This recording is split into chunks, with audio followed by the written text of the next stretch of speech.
ফিলোসফাররা, Greek ফিলোসফাররা, তারা তো define করলেন, অ্যাটমকে ডিফাইন করা গেল সেখান থেকে।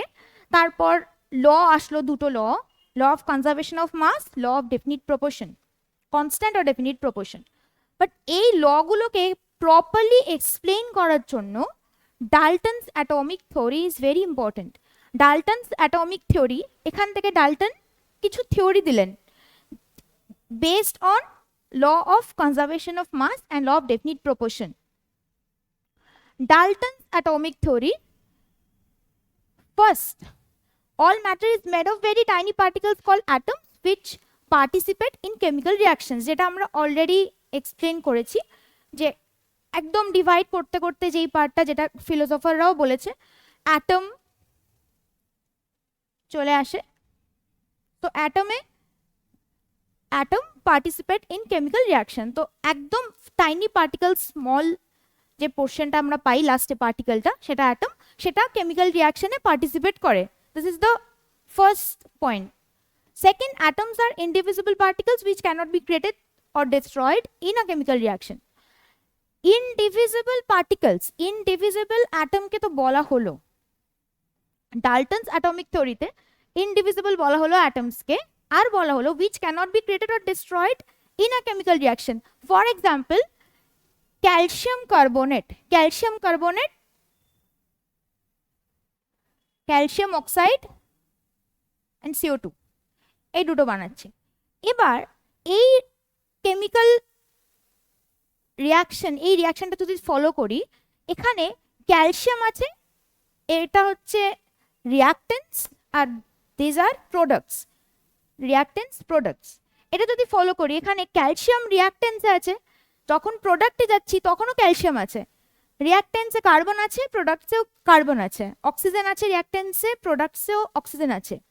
এরকমটা নয় যে ক্যালসিয়াম আছে, আমি ক্যালসিয়ামকে আমার ভাল লাগছে না, আমি ক্যালসিয়ামকে এলিমিনেট করে ওখানে পটাশিয়াম দিয়ে দিলাম, বা রিয়াক্টেন্সে ক্যালসিয়াম ছিল, প্রোডাক্টসে পটাশিয়াম অ্যাড হয়ে গেল, বা অক্সিজেন ছিল রিয়াক্টেন্সে, প্রোডাক্টসে হাইড্রোজেন অ্যাড হয়ে গেল, ওটা হয় না। রিয়াক্টেন্টে যেই থাকে সেগুলোই প্রোডাক্টে থাকে, জাস্ট রিয়াক্ট করছে যারা, তারপর প্রোডাক্টটা বানায়, চেঞ্জ হয়ে যায়। Atoms of a given element are identical in mass and chemical properties. This is the third point. Atoms of a given element are identical in mass and chemical properties. মানে for example oxygen আমি নিয়েছি, so oxygen যখন আমরা element বলছি সেটা হচ্ছে pure substance. Oxygen as an element মানে পুরো অক্সিজেনই আছে ওর মধ্যে। অক্সিজেন যখন আমরা পিওর সাবস্টেন্স, অক্সিজেন হতে পারে, কার্বন হতে পারে, নাইট্রোজেন হতে পারে, যা কিছু হতে পারে। Atoms of a given element are identical in mass and chemical properties. তো এই স্টেপে, এই পয়েন্টে বলা হলো যে অক্সিজেন হলে সেটা যাই অক্সিজেন হোক না কেন, যেই অক্সিজেন অ্যাটমই হোক না কেন, তার মাস আর কেমিক্যাল প্রপার্টিস সেম হবে। মানে অক্সিজেন এলিমেন্টের পর অক্সিজেন এলিমেন্টের যত অ্যাটম আছে সবার মাস আর কেমিক্যাল প্রপার্টিস সেম হবে। ফোর্থ পয়েন্টে বলা হলো atoms of different elements have different masses and chemical properties. Different elements মানে আমি for example potassium, calcium, argon, এটা different element. Potassium, calcium, argon different element হলে এদের কেমিক্যাল প্রপার্টিজ ডিফারেন্ট হবে, এদের মাসও ডিফারেন্ট হবে। বাট এই যে পয়েন্টগুলো আমরা দেখছি, এর পরেই আমরা কিছু ড্রব্যাকস পড়বো। তো ড্রব্যাকস বলার আগে এইগুলো আমরা পড়ি, তারপর বলা হয় যে কেন ড্রব্যাকস পড়বো কেন, কারণ এইগুলো যদি না থাকতো, এই পয়েন্টসগুলো যদি আমরা না পেতাম, ড্রব্যাকস আসতো না। Fifth one, atoms combine in the ratio of small whole numbers to form compounds. এটার আমি একটু এক্সপ্লেন করি। ফর এক্সাম্পল ওয়াটার, H2O, আমরা যখন ওয়াটার লিখি, hydrogen atom 2, oxygen atom 1, 2 hydrogen atom, 1 oxygen atom, সেগুলোকে আমরা সবসময় হোল নাম্বারে লিখবো। এরকম নয় যে 1.5 or 2.33 হাইড্রোজেন, 1.22 অক্সিজেন, এরকম ভাবে হয় না। সবসময় ট্রাই করা হয় হোল নাম্বারসে কম্পাউন্ড ফর্ম করতে। Sixth one, the relative number and kinds of atoms are constant in a given compound, মানে ওয়াটার হতে পারে, অ্যামোনিয়া হতে পারে। এখানে আমি যদি অ্যামোনিয়ার এক্সাম্পল দিই, NH3, এখানে নাইট্রোজেন আছে আর হাইড্রোজেন আছে অ্যামোনিয়াতে। ওয়াটারে হাইড্রোজেন আছে, অক্সিজেন আছে। CO2 তে কার্বন আছে, অক্সিজেন আছে। So the relative number and kinds of atoms are constant in a given compound. আমি যদি একটা কম্পাউন্ডকে কনসিডার করি, সেই কম্পাউন্ডের relative number and kinds of atoms, মানে নাইট্রোজেন আর হাইড্রোজেন দিয়ে অ্যামোনিয়া হচ্ছে, নাইট্রোজেন আর হাইড্রোজেন দিয়েই অ্যামোনিয়া হবে। এমন না যে কার্বন আর অক্সিজেন দিয়ে অ্যামোনিয়া হয়ে যাবে, বা নাইট্রোজেন আর অক্সিজেন দিয়ে অ্যামোনিয়া হয়ে যাবে, না। অ্যামোনিয়া মানেই NH3 ইজ নাইট্রোজেন অ্যাটম আছে, হাইড্রোজেন অ্যাটম আছে। তো this are the most important topic, Dalton's atomic theory. Dalton's atomic theory এই পয়েন্টসগুলো পড়লাম। তো এই পয়েন্টসগুলো পড়ার পর এখানে কিছু ড্রব্যাকস আমরা দেখব। ড্রব্যাকস কেন না, এই যখন ডাল্টন এই থিওরিটা দিলেন, সেই টাইমের খুব ইম্পর্টেন্ট থিওরিটা দিয়েছেন, 6 থিওরি, সব কটা পয়েন্ট খুব ইম্পর্টেন্ট। ডাল্টন যে অ্যাটমিক থিওরি দিলেন, তার কাছে তার কিছু করার নেই, তার কাছে সেই টাইমে যা ডেটা ছিল, যা ডিসকভারিজ তখন হয়েছে, সেই ওয়াইজ ডাল্টন এই থিওরিটা দিয়েছে। বাট তারপরও তো আর সায়েন্স থেমে থাকেনি, সায়েন্স এগিয়ে গেছে।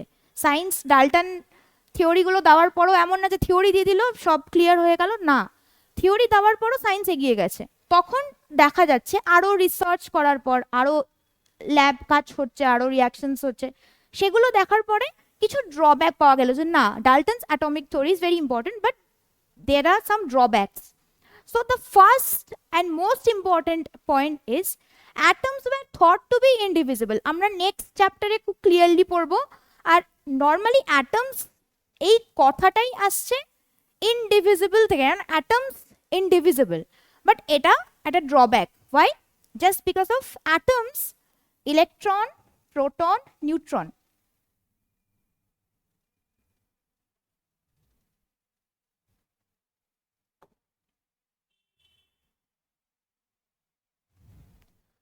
অ্যাটমস থেকে আমরা ইলেকট্রন, প্রোটন, নিউট্রন পাই। ইলেকট্রন, প্রোটন, নিউট্রনে অ্যাটমসকে ফার্দার ডিভাইড করা যায়, মানে ওই পার্টিকেলটাকে আবার ইলেকট্রন আছে, তার মধ্যে প্রোটন আছে, নিউট্রন আছে। তো এইটা যে বলা হলো ইনডিভিজিবল, ইনডিভিজিবল নয়, এটা হচ্ছে first drawback. Second, all the atoms of an element have exactly the same mass. For example, carbon element, আগেও বললাম, carbon as an element pure substance, carbon এলিমেন্টে কার্বনই আছে শুধু। এবার আমি যখন কার্বন অ্যাটমের কথা বলছি, তার ডিফারেন্ট মাসেস হতে পারে। কিরকম? 12 কার্বন, 13 কার্বন,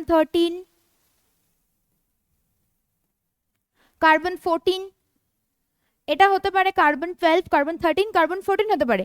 তো সবগুলোই তো carbon, but the masses are different. এটা 12, 13, 14। এখানে এই ডাল্টন বললেন যে না, কার্বন এলিমেন্ট হলে তার যত অ্যাটম থাকবে প্রত্যেকটারই মাস সেম হবে, বাট সেটা হয় না, just because of the concept of isotope. এখান থেকেই আইসোটোপ এর কনসেপ্টটা আসে, যে না, আইসোটোপের ব্যাপারে কিছু বলেননি ডাল্টনস অ্যাটমিক থিওরিতে, আইসোটোপের ব্যাপারে কিছু নেই। কার্বন 12, কার্বন 13, কার্বন 14, এখানে এই তিনটে হচ্ছে কার্বনের আইসোটোপ, একটার মাস 12, একটা 13, একটা 14। সেখানে যখন আমি কার্বনের কথা বলছি, কার্বন এলিমেন্ট তো পিওর সাবস্টেন্স, বাট কার্বন এলিমেন্টের পর যখন কার্বন অ্যাটম হচ্ছে, তখন যখন 12 কার্বন হচ্ছে, সেটার যা মাস 13 এর সেম নয়, তাহলে এটা একটা drawback.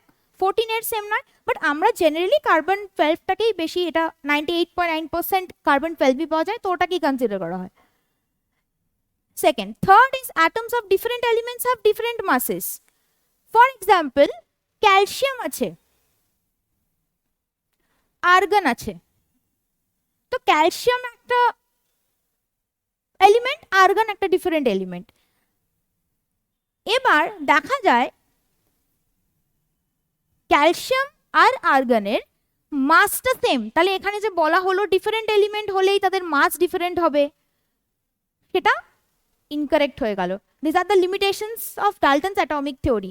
But Dalton's atomic theory খুব ইম্পর্টেন্ট। ডাল্টনস অ্যাটমিক থিওরিটা তখন সেই টাইমে ডাল্টন যখন থিওরিগুলো দিয়েছে সেই টাইমে এই প্রপারলি এগুলো এক্সপ্লেন করা যায়নি, so this are the drawbacks.